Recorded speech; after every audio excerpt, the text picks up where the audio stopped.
Adivinen cuál es el país que produce más petróleo en el mundo. ¿Arabia Saudita? ¿Irak? ¿Irán? Ninguno de los anteriores. Con 13 millones de barriles al día, el mayor productor es Estados Unidos. La coronación es reciente y es una de las razones por las que se ha caído el precio del petróleo. Estados Unidos está comprando menos porque está produciendo mucho más. Y todo esto tiene un responsable, el fracking. ¿Qué es el fracking? Es una técnica para extraer petróleo y gas de lugares que antes no se dejaban. Rápido repaso geológico. Todo el petróleo está almacenado en formaciones de rocas. Algunas de estas formaciones tienen poros o grietas que dejan fluir el petróleo, otras no. Las que no eran un problema para la industria petrolera, pero ahora que existe el fracking ya se puede sacar petróleo de ahí. Es más fácil entender todo esto si hablamos de un concepto clave, la presión.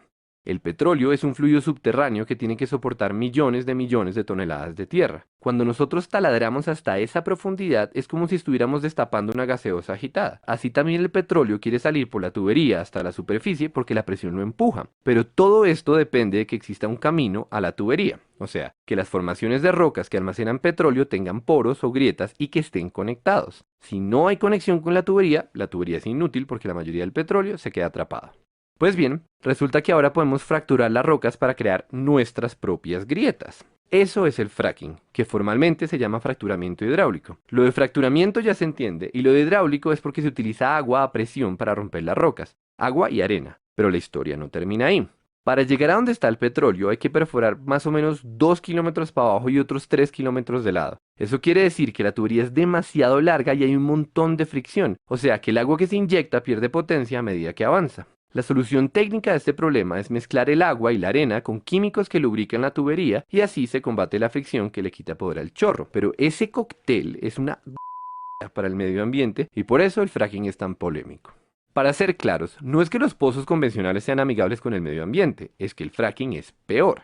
Básicamente estamos contaminando grandes cantidades de agua para romper rocas y buena parte del agua sucia que metemos se devuelve a la superficie todavía más sucia porque esas rocas tienen metales pesados y compuestos radioactivos. La contaminación es tanta que ya no es posible tratar el agua para hacerla potable. O sea, esa agüita se perdió y para siempre.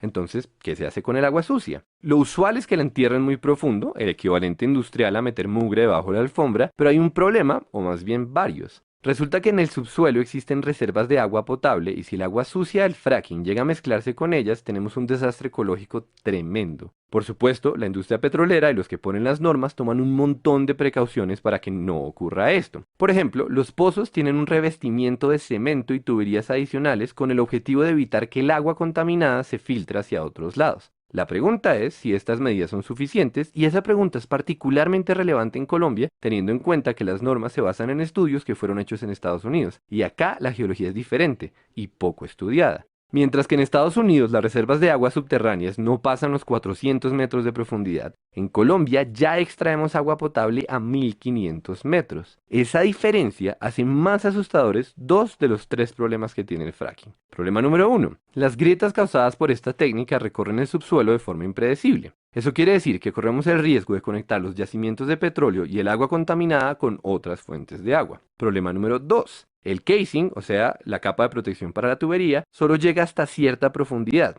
es decir, que el agua contaminada se puede filtrar por debajo. Y problema número 3, el casing es una solución temporal. No se sabe qué pasa después de muchos años de desgaste en la estructura y ya existen varios ejemplos de pozos en los que se comienza a filtrar el agua sucia. Y entre paréntesis, también se ha hablado de la asociación del fracking con el incremento de temblores, pero se argumenta que en los pocos casos en los que ocurre las magnitudes son despreciables. Ahora bien, dicho todo eso, es importante saber que hay más de 1 millón de pozos de fracking en el mundo, y ese dato es muy diciente. Nos dice que las consecuencias negativas del fracking teóricamente se pueden controlar, por lo menos a corto plazo, y también nos habla del rol protagónico del petróleo en la economía. Es que son 1 millón de pozos aumentando las reservas mundiales, y la cifra va creciendo, lo que nos trae de vuelta a Colombia. Colombia, que está por encima del 85% de los productores de petróleo del mundo. Colombia, cuya economía depende en buena parte de esta industria. Pero también Colombia, la que solo ha explorado 9 zonas en lo que va de este año, porque cayó el precio del petróleo y por tanto cayeron las inversiones. Para bien o para mal, esta es una industria a la que pertenecemos y tenemos que tomar decisiones.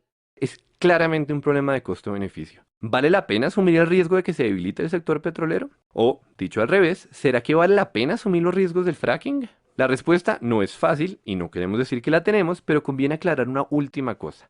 Como el fracking es mucho más costoso y como el precio del barril está tan bajito y como la industria petrolera en Colombia está alicaída, se está hablando de incentivos tributarios para el fracking. O sea, el país recibiría menos plata usando esta técnica que usando la tradicional. Entonces, de nuevo, ¿vale la pena?